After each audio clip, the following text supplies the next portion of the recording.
Tidak. Teman-teman, sebelum kita melakukan perkuliahan, langkah baiknya kita berdoa terlebih dahulu. Berdoa menurut agama dan kepercayaan masing-masing. Berdoa dimulai.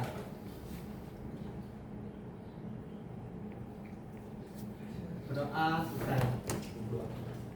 Baik, pertama-tama saya memadurkan mengajari umat. Om Swastiastu. Om Swastiastu. Assalamualaikum warahmatullahi wabarakatuh. Salam. Salam nama budaya, salam sejahtera bagi kita semua dan salam harmoni. Salam harmoni. Yang saya hormati Bapak Iketut Semarayasa SPD MOr IOP sebagai dosen pengampu mata kuliah Biomekanika Olahraga dan teman-teman yang saya banggakan. Dan pada kesempatan hari ini saya akan melakukan presentasi yang tentang Festival Spring Art. Nah, sebelum lanjut ke materi, izinkan saya memperkenalkan diri terlebih dahulu. Perkenalkan, nama saya Ibu Tugas Pradipa dengan NIM akhir 11. Di sini saya membawa 3 topik pembahasan. Yang pertama, apa yang dimaksud dengan flexible spring art dalam biomekanika olahraga. Yang kedua, bagaimana mekanisme kerja dan keunggulan dari flexible spring art dalam tubuh manusia. Yang ketiga, bagaimana penerapan dan pengaruhnya dalam dunia olahraga. Nah, apa sih itu flexible spring art? Flexible spring art merupakan lengkungan atau busur pada telapak kaki yang dimana otot tulang kaki menahan konstruksi tulang sehingga bentuk busur yang membentuk dari flexible spring art merupakan daya tolak yang kuat dari kaki. Sehingga apabila otot melemah, flexible spring art tidak ada atau telapak kaki ceper dan mengakibatkan orang yang memiliki kaki tersebut tidak dapat bertahan atau berdiri lama dan tidak mempunyai daya tolak. Baik, selanjutnya mekanisme kerja dan keunggulan flexible spring art. Flexible spring art dalam tubuh manusia bekerja berdasarkan prinsip elastisitas jaringan lunak seperti tendon dan ligamen yang berperan sebagai penyerap dan pendorong energi. Mekanisme dasarnya yaitu yang pertama, penyimpanan energi elastis. Saat kaki menyentuh tanah dalam aktivitas seperti berlari atau melompat, energi kinetik disimpan dalam jaringan elastis seperti tendon dan axilis dan plantar fascia.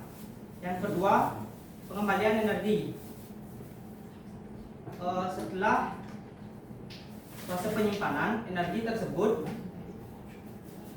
dilepaskan untuk mendorong tubuh ke depan atau ke atas untuk meningkatkan efisiensi gerakan.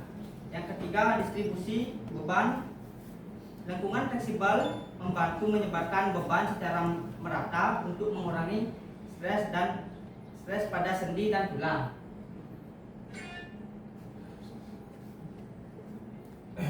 Nah, adapun keunggulan dari flexible spring art, yang pertama, mengurangi resiko cedera. Dengan menyerap dampak gaya eksternal, lengkungan fleksibel mengurangi tekanan pada sendi dan jaringan lunak. Yang kedua, meningkatkan performa atletik. Penyimpanan dan pelepasan energi elastis membantu meningkatkan efisiensi gerakan dan kecepatan. Yang ketiga, menyesuaikan dengan beban dinamis. Struktur ini memungkinkan tubuh beradaptasi terhadap berbagai jenis permukaan dan intensitas latihan.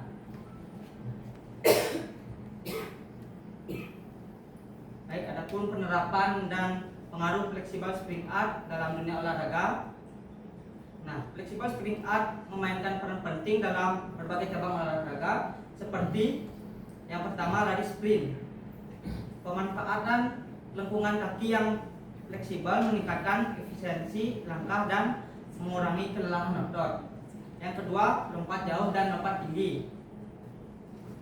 Penyimpanan energi elastis di kaki dan tendon membantu menghasilkan tolakan yang lebih kuat. Yang ketiga, senam dan gimnastik. Fleksibilitas dan daya tahan lengkungan kaki penting dalam keseimbangan dan pendaratan yang aman. Yang keempat, ada sepak bola dan basket. Adaptasi terhadap perubahan arah cepat dan lompatan yang membutuhkan fleksibilitas lengkungan kaki untuk mengurangi risiko cedera pergelangan kaki. Adapun kesimpulannya, fleksibel spring art dalam biomekanika olahraga adalah mekanisme alami tubuh yang berfungsi untuk menyerap, menyimpan, dan melepaskan energi selama aktivitas fisik. Pemahaman konsep ini sangat penting dalam meningkatkan performa seorang olahragawan dan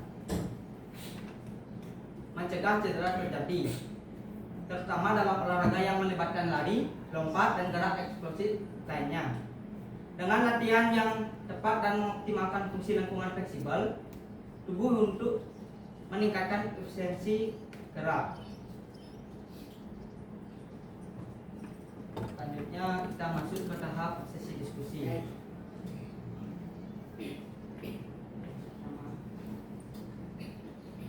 Nova, satu cowok satu cewek ya. Ya. Nova, silakan. Baik, saya atas waktunya. Sebelumnya jika untuk mengenalkan diri, perkenalkan nama saya Kadek Bapak Pramodra dengan NIM 802. Di sini saya bertanya terkait dengan flexible spring art, yaitu pertanyaannya adalah apakah ada risiko atau kontraindikasi dalam menggunakan flexible spring art? Coba diulang. Apakah ada risiko atau kontraindikasi dalam menggunakan flexible spring art? Untuk pertanyaan kedua, kita Baik, terima kasih atas waktunya. Perkenalkan nama saya Putri Pramiase dengan NIM 002. Di sini saya bertanya, dalam olahraga apa saja flexible spring art paling efektif diterapkan? dalam olahraga. Ya,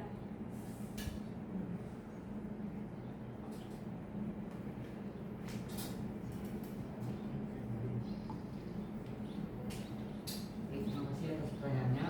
Baik, di sini saya akan menjawab pertanyaan dari Nova. Apakah ada risiko atau kontraindikasi dalam menggunakan flexible spring art? Nah, risikonya adalah mengakibatkan kelemahan otot-otot intrinsik,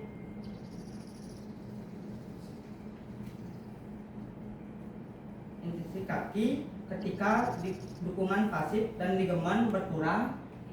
Otot-otot ini harus bekerja lebih keras untuk menstabilkan lengkungan yang dapat mengakibatkan kelelahan dan nyeri pada kaki. Baik, itu saja jawaban dari saya. Apakah teman-teman ada yang menambahkan jawaban dari saya? Untuk Agung. Baik, izin perkenalkan nama saya Ida Bagus Agung Widias Keburuan dengan NIM Mahir 019. Di sini saya akan sedikit menambahkan pertanyaan dari Nova. Apakah ada risiko atau kontraindikasi dalam menggunakan flexible spring art? Beberapa ada risiko kontraindikasi yang perlu diperhatikan. Yang pertama saya ketahui yaitu kelemahan struktural. Jika tidak dirancang dengan benar, kondren yang tinggi dapat menyebabkan kelemahan struktural, terutama dalam kondisi beban ekstrim. Yang kedua, kelelahan material. Penggunaan berulang dapat menyebabkan kelelahan pada material yang berpotensi mengakibatkan kerusakan seiring berjalannya waktu.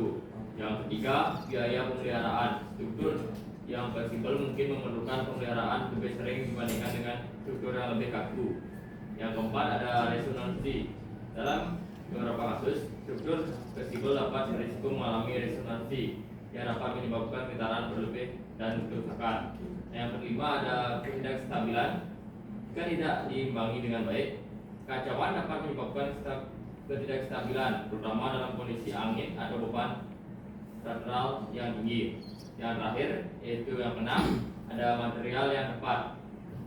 Pemilihan material yang tidak tepat dapat mengakibatkan kegagalan, sehingga penting untuk menggunakan material yang sesuai dengan spesifikasi desain. Nah, itu saja dapat saya sampaikan. Saya kembalikan ke Diva. Baik, terima kasih atas tambahannya Agung. Baik, untuk sebenarnya apakah bisa menerima jawaban dari saya sama tambahan dari Agung? Baik, terima kasih. Mungkin jawaban bisa diberikan. Untuk pertanyaan yang kedua dari Ita, dalam olahraga apa saja flexible spring art paling efektif diterapkan? Nah, jadi misalnya sepak bola. Dalam sepak bola, pemain sering melakukan perubahan arah yang cepat. Flexible sprint art memungkinkan fleksibilitas yang diperlukan untuk gerakan ini sambil memberikan dukungan yang cukup pada lengkungan kaki untuk mencegah cedera. Baik, itu saja jawaban dari saya. Apakah teman-teman ada yang menambahkan informasi? Baik, untuk Adi. Baik, terima kasih atas waktunya. Nama saya Edi Aminah Sitra. Dengan yang bertiga tentang pengelolaan 2019. Jadi saya ingin menjawab menambahkan dari Pak, yaitu olahraga yang paling efektif yang diterapkan untuk fleksibel sparring arts, yaitu atletik. Jadi sangat efektif dalam meningkatkan kekuatan dan kecepatan pada berbagai atletik seperti lari, cepat dan cepat. Saatnya yaitu lari lompat jauh. Jadi dengan fleksibel sparring arts membantu meningkatkan kekuatan dan kecepatan pada lompatan. Jadi sekian yang Baik, terima kasih Adi atas tambahan jawabannya. Baik, apakah untuk Isa, apakah bisa menerima jawaban dari saya atas tambahan dari Adi? Baik, untuk jawabannya sudah jelas dan bisa diterima. Terima kasih. Baik, akhir saya tutup dengan Brahma Santi. Om Santi Santi Santi Om.